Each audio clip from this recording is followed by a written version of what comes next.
guys, Jason here with Andy, and we're at Clifford Township Volunteer Fire Company. The reason we're here today, we're here to document and talk some information about the Rocky Glen train.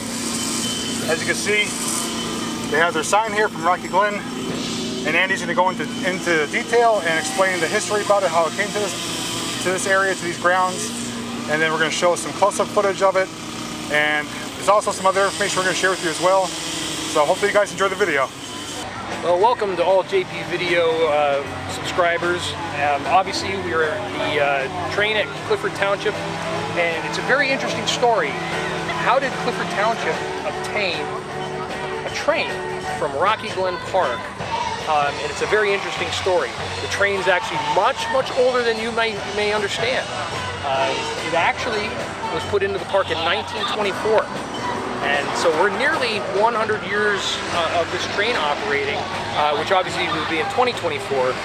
So that's a staggering amount of time for a train to be running. So talking about how the train made it here is a very interesting story, and how you have to go back to the history of Rocky Glen and why it ended up here. So to understand, back in the early 1900s, Rocky Glen was split into two.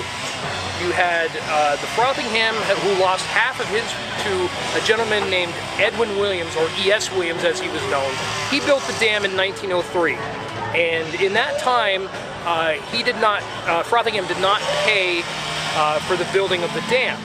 So E.S. Williams had taken Frothingham to court, and in that meantime, Frothingham was still running the park. In that time, he lost his half of the park on the right-hand side, which was where the dam was.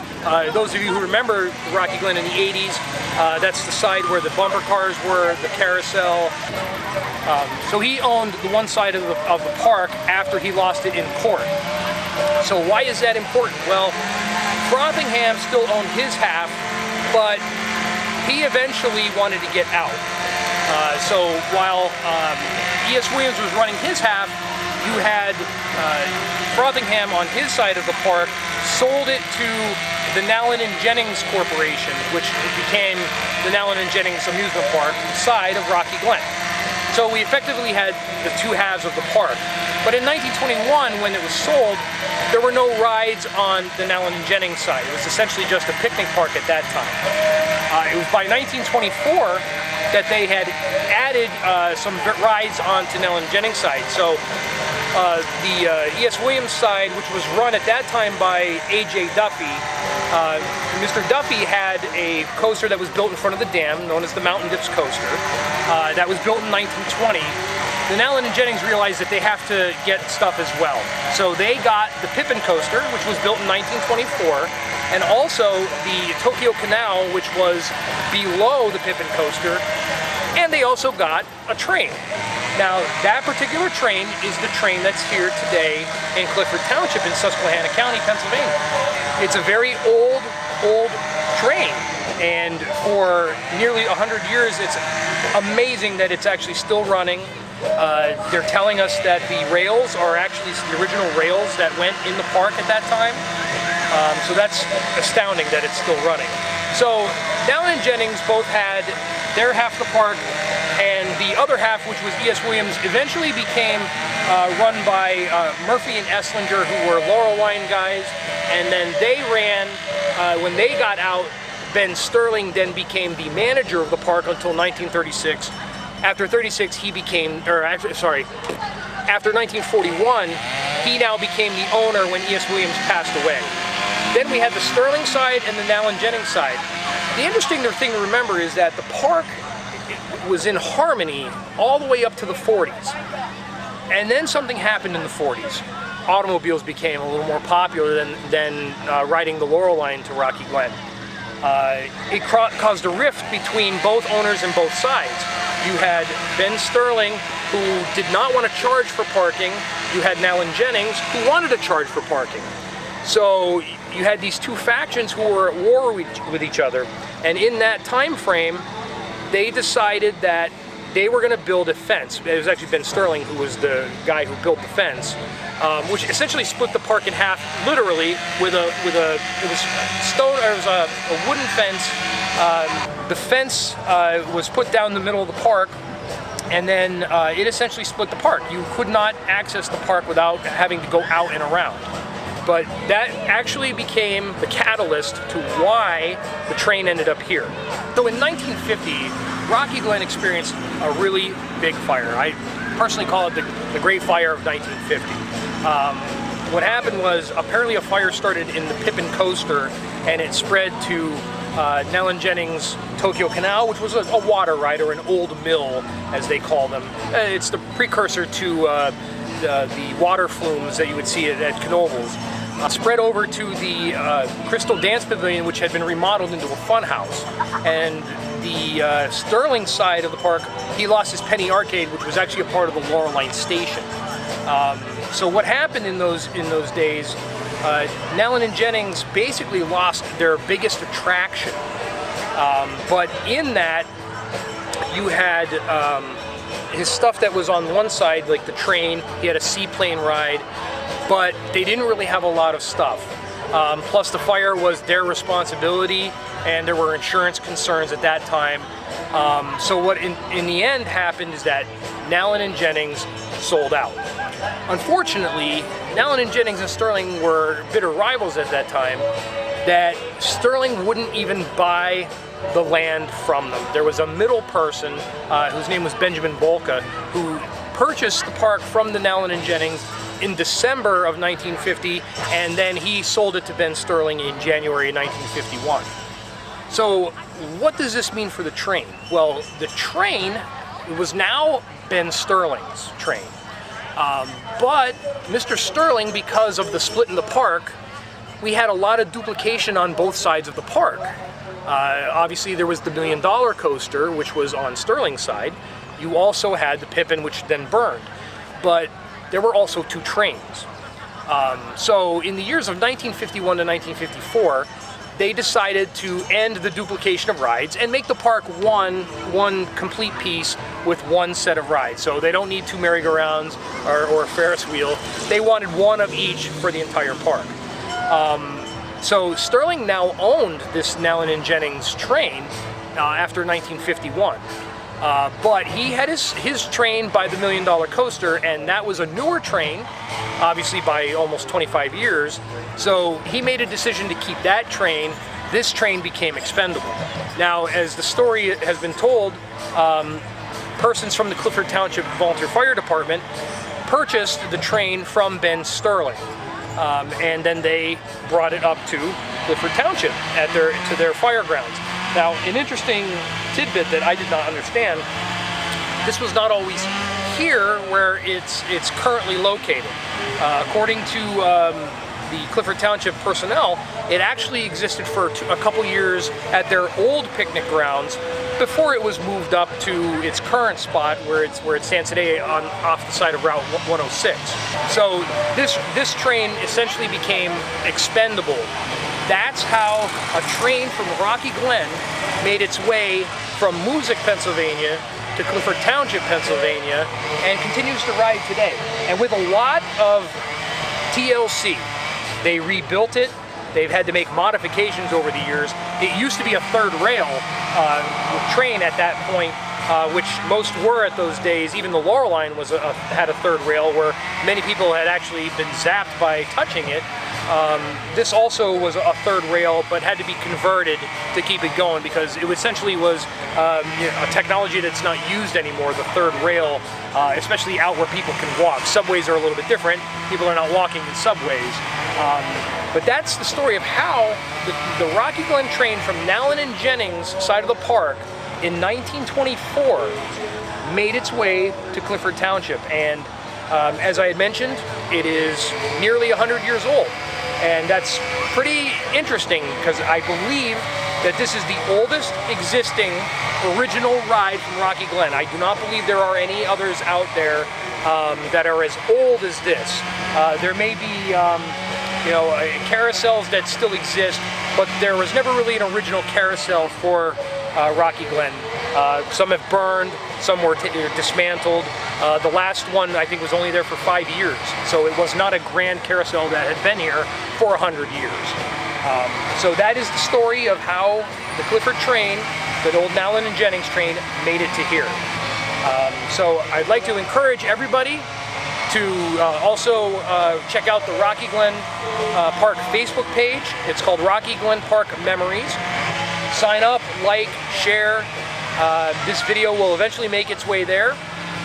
Also, the people who are checking out the YouTube channel for JPVideos, also there's a second railroad here, that mini railroad that they have here from an amusement park in Binghamton, but we don't know a lot about that. I'm going to let Jason talk about it because he was given some information on it.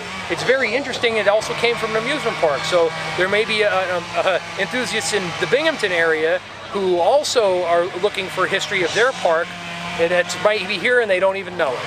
So take it away. Okay, as Andy was mentioning, there is a second train at the Clifford Township grounds here. I spoke to the gentleman who's operating it. It's actually a replica of an F unit. That was a former diesel electric locomotive. And the one they have here came out of an amusement park located in Binghamton, New York. They don't know the name offhand. Maybe through some research I may be able to find that out. But it came here in the 60s, and they did some minor modifications to it with the hood. They had to replace the engine because the engine blew on it. It's powered by a 4-cylinder air-cooled engine. It has actual couplers on it, airlines, and it's a fully functioning miniature locomotive. Very similar to the one you'll find at Knoebels that rides around the Pioneer train track. It's the diesel-looking one. It's a replica of that, and I'll give you guys a couple quick looks at it.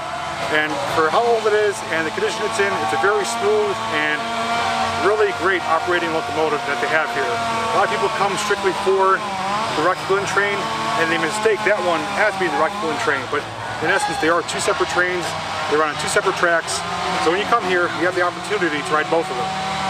So while we're here, we did meet a couple who actually met at Rocky Glen, and they actually worked there. So we're actually going to go over and talk with them really quick and see if they can tell us some stories of Rocky Glen, anything they remember, and it should be interesting, so let's go. Okay, so we're here with Bob and Josephine, which is very interesting that they are former employees of Rocky Glen Park, who we met here at Clifford Township. And Josephine, you worked at the park. Yes, I did. Yep, and you were a dancer in the Ghost Town days. Yes. And what was it like working for Ghost Town at those days? It was awesome. I worked in under Vicky and Molly and Vicky. Okay. Were the two women that were doing the vaudeville show. Vaudeville, okay. And I wasn't a dancer and I had no experience, but they told me if I could learn the routine that they would hire me. So I took a couple days and I learned all the routines and I got a job. And how much did it pay? $96 a day. $96 a day. Interesting. I was from opening to close. Yeah. How were the managers there for you? They were great. And your coworkers were all good as well? Well, you know... well, they might be members of the group, so we don't want to talk bad about it. Yeah. Everybody didn't get along, but that's okay. I think that's true in every business. Yeah. It's rare that you get an entire family together like that. That's true. So let's talk with Bob now. Bob, you were also a ride operator at the park, and you mentioned that you did several rides. Can you elaborate on the rides? I ran the jet coaster and the Ferris wheel. And those were in Ghost Town days as well? Yeah. Yeah. They were on the Ghost Town, the Roundup. Met a lot of interesting people. Yeah. So obviously you liked working there. It was the greatest time of your life. It would be for me to run a roller coaster, I can tell you that. I worked there from morning till night till they closed the park. I worked 6-7 days a week sometimes. Yeah. Because it was fun. You know, we were able to do what we wanted. So the more interesting thing is why we want to talk with you is you guys both met there and eventually married. Yes. That's a great story. Can you tell us the first time you guys met each other? Do you remember? Let's see, what can I remember? We were introduced by a friend, and I was interested in somebody else when I first started working at the Glen.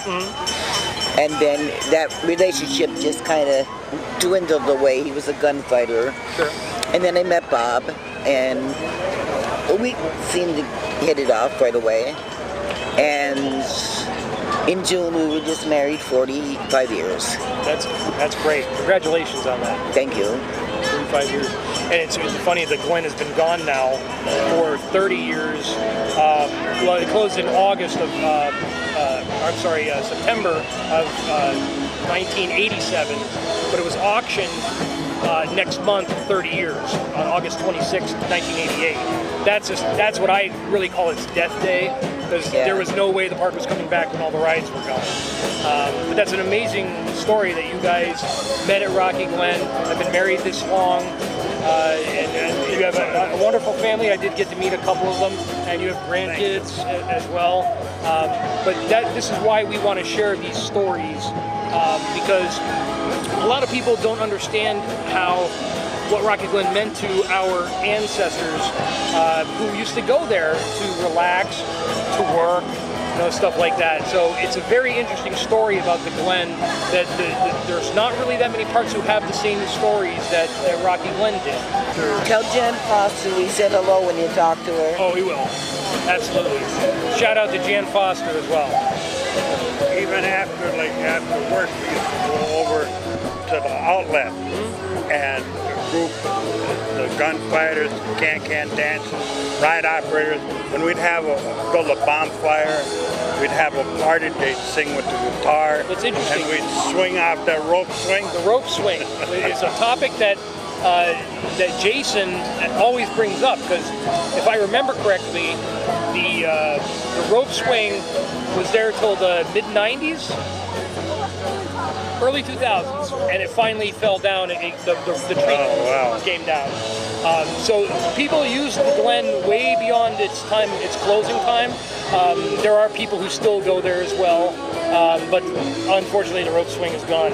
But it's actually great. There's a lot of people who talk about stories of the outlet and exactly what you were describing. It was after hours. When the park closed. It was essentially off property, even though it was still on the property. It wasn't a part of the actual park that people could go to at that time. It was off limits for swimming, that type of stuff. But for the people who worked there, it wasn't against the rules. It was a place to congregate, to have fun. Josephine didn't have far to go home. All she had to cross over the railroad track, and she was home. Yeah. She lived at where Glenmora is. Okay, Glenmora's the lake is a part of Glenmora now. It's not a picnic place anymore. Yes, I know. And that's sad too, because that was also a place of interest for the locals at that time. It was DeFazio's ice spot. And we used to go, when I was a kid, we used to go over there and swim. They had a beach, everything over there. It was nice.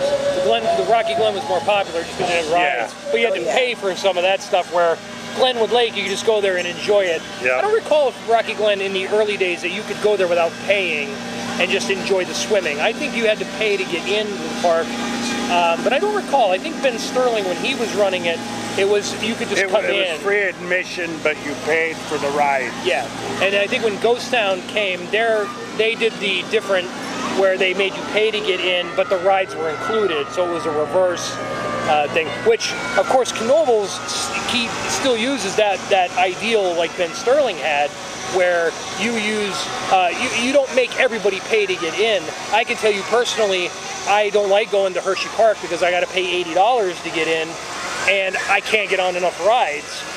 Where a family can go to Knoebels, and the elder generation who is not going to ride the roller coasters or the tilt-a-whirls and that kind of stuff, they're not forced to pay to get in.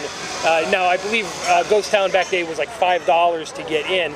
To us, it doesn't sound like a lot, but back then, $5 was a lot to get into the park, So I think we were making $1.65 an hour the ride operaters.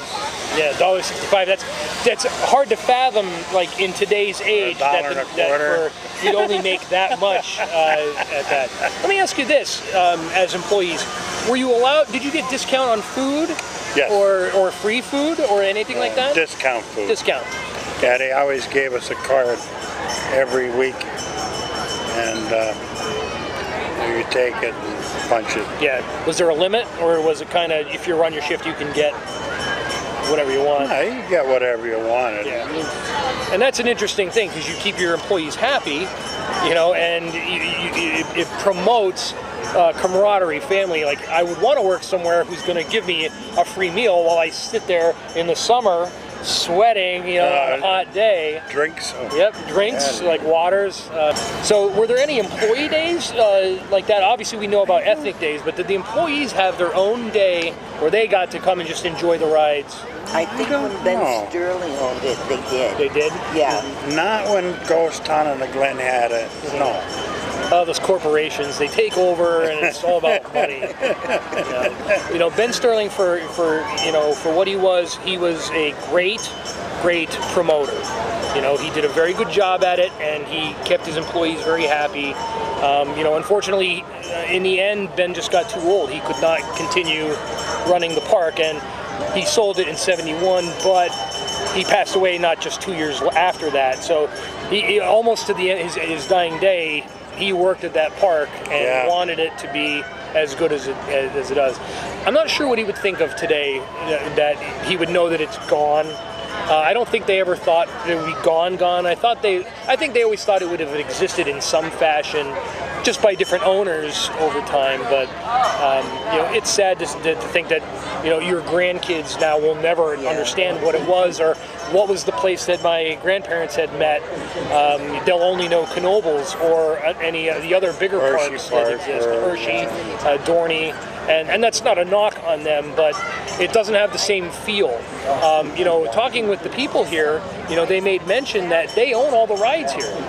And that's an interesting fact, that this Township Fire Department actually owns the rides that are here. It's not brought in by a company, which a lot of picnics have to do. Right. They own a lot of their rides here.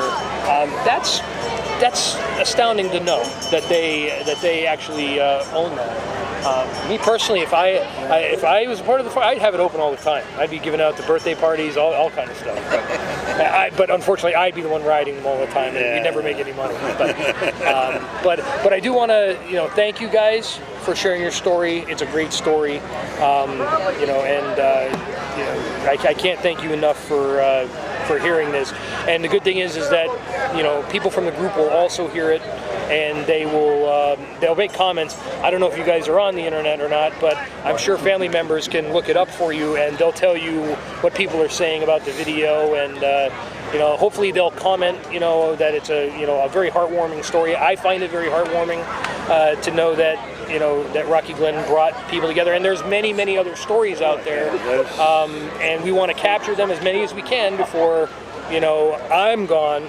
And hopefully somebody 100 years from now is interested about Rocky Glen, and they're doing documentaries on our documentaries of the park, you know, 100 years from now. So thank you again. I appreciate it. You're welcome. It was nice to meet you.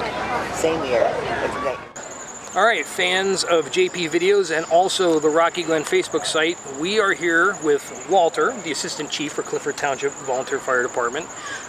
Thanks for joining us, giving us some of your time from the picnic that's going on, which I'm going to indulge in a lot of food in a minute or two. You haven't had any food yet? I'm starving. I try to look slim on the video, so once the video is over, I'm going to go eat some stuff. So I've already touched on the history of the Nowlin Jennings train from Rocky Glen that existed from 24 to 54, and then this is where your story comes in, because Clifford Township then purchased the train and brought it here. So why don't you give us a little bit background on the train and the purchase? Okay, the Clifford Township Volunteer Fire Department actually purchased it. We purchased it from Rocky Glen in '54. It was actually electric powered when we bought it, and one of our fire chief at that time converted it to Willie's Jeep motor, which is still in it and still running like a top. Yeah, which is amazing. It is amazing. Yeah. We've had to special order some parts for it, but we've had to put one transmission in it. We got from a local junkyard here, but other than that, some of the upgrades that safety made us do, we did, the brake system and that. All of the cars are original. We've worked on some of the trucks, updated some of the trucks, but everything else, you know, it's original. The wood is, the seats are original, and you're going back, you know, Many years. Many years, Yeah. and it's lasted. We keep it undercover in the wintertime. We run it 3 nights a week. We had, before we were running 4 nights a week, our picnic was 4 nights. When we bought it, our picnic was down in the middle of Clifford on a piece of private land. And when I was 9 years old, I helped lay the tracks for that. And then 2 or 3 years later, we bought this parcel of ground and we moved it up here. And like you say, it's almost 100 years old. And Yeah, it's the original 1924. It's staggering to think that. I know most of you assumed that like the 50s, it ran in the 50s, but it's actually from 1924. So it has it's much older than it is, and in 6 short years, it'll be 100 years old, and that's mind-blowing to think of that a township all volunteer fire department in Susquehanna County, Pennsylvania, has a nearly 100-year-old railroad that once existed at an amusement park. And you made mention that I didn't know this, and I don't know if anybody else knows this, but Clifford Township Fire actually owns all of the rides that are here. We do. That's an amazing feat. I was just saying, we were just doing a testimonial with a couple, and I said, man, if I'd open this up every week, just to have the Rocky Glen train going.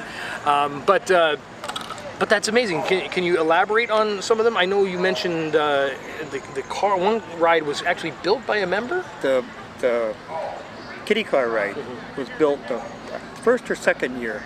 Now we're 70 years old this year, so I was actually here every year for the picnic. Yeah. In my mother's arms for a couple of years. Sure. So that was either the first or second year that another member, his mechanic, built that kiddie car ride, and it's all original kiddie cars. Built, and it's powered by an electric motor that drives a Model T transmission and rear end. Yeah. And even the canvas that's on the top of that is original. Yeah, it's So amazing. 69, 70 years old. I can't think of any local volunteer fire department or anything like that that actually owns not just one ride, but several rides. We have 2 trains. We have the boat ride that I hope you go on around the pond. I might go on the boat. I hope I don't fall out though. And we have the kiddie car ride. We have a carousel ride that came from Binghamton. And that was one of those old carousel rides that was on the back of a pickup. And they went through your neighborhood. I think I know exactly what you're talking about. I remember seeing pictures of those while doing research. I think I saw them, like, that's really weird to see a carousel on the back of a truck. And we bought that, and we bought the small boat ride, and the big train that goes around the pond. That's a American miniature, and it's identical to the one in Naog Park, except they got theirs reconditioned, which is great, you know. But this is the identical train in Naog Park. And a lot of people think the Naog train is actually in Rocky Glen, and that's actually not. No. It wasn't true either. No. But they all look the same, so of course people think. It's a train. It's a train. a train. And obviously all kids love trains. I mean, your train basically just goes around in a smaller circle over here, but kids just love it. Oh, they do. It's not really like Knoebel's train, for example, is a very long train.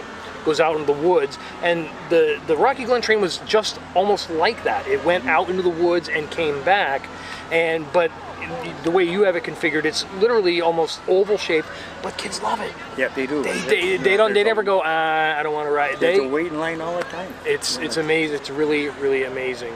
And we have kids, you know, that are growing up, you know, 3, 4, 5 years old, that can't wait for the picnic so they can ride a train. You know, and it's just amazing. It's amazing. Right. Well, I thank you for your time. Well, thank you. you. It was great meeting you. I hope I can come. I hope I can come back every year, but I won't guarantee it. You know that because I'm from Wilkes-Barre, so it's a little bit of a drive for me. But you know, I appreciate that you guys you know, continue this, recognizing it that it is a Rocky Glen train. Oh yeah. You know, because you know, keeping the history alive for us and our group is important. You know, and a lot of people don't realize that your train is here.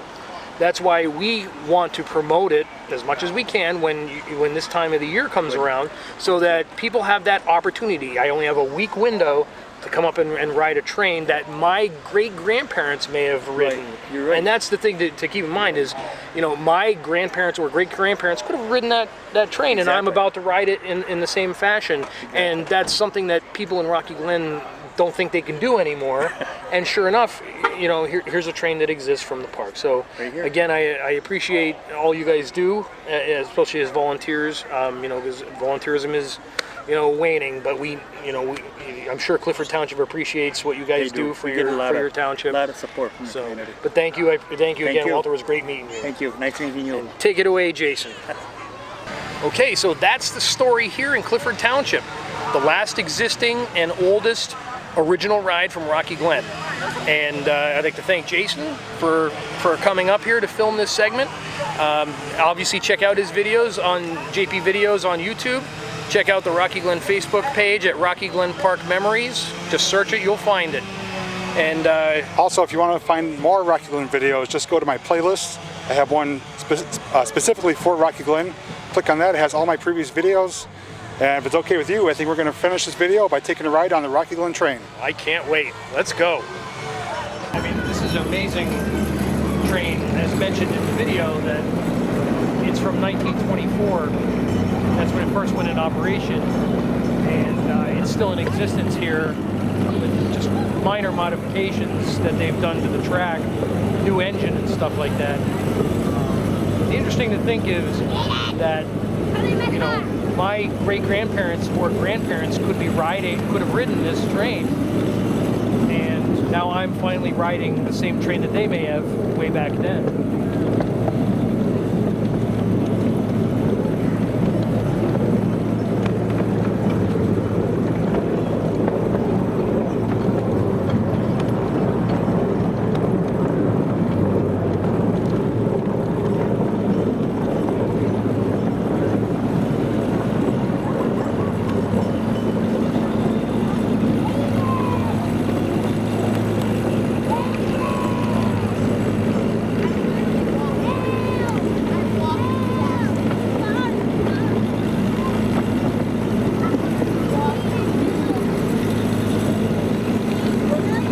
That drive shaft for the wheels is chain driven as well.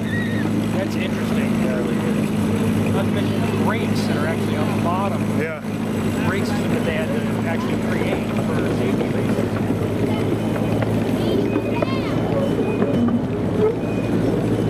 It's not super exciting by any means, you know, thrill park wise, but it got the job done in the old days.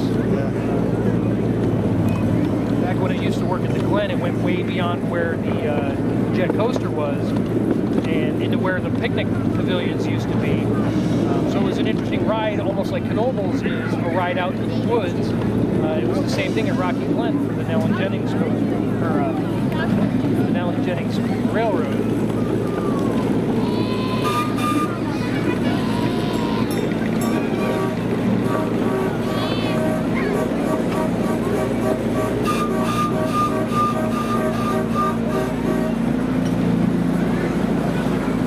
Alright, we just rode the Rocky Glen train, and as some bonus footage, now we're going to ride their secondary train, which is the replica of the F unit.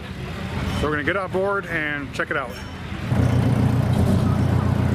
While you're here, you can even take a ride on an old antique fire truck.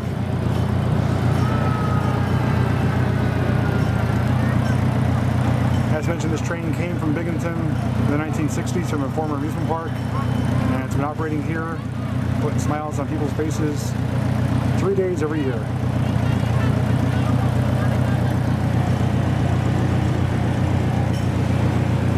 And if you're feeling daring, you can even take a ride on a speedboat.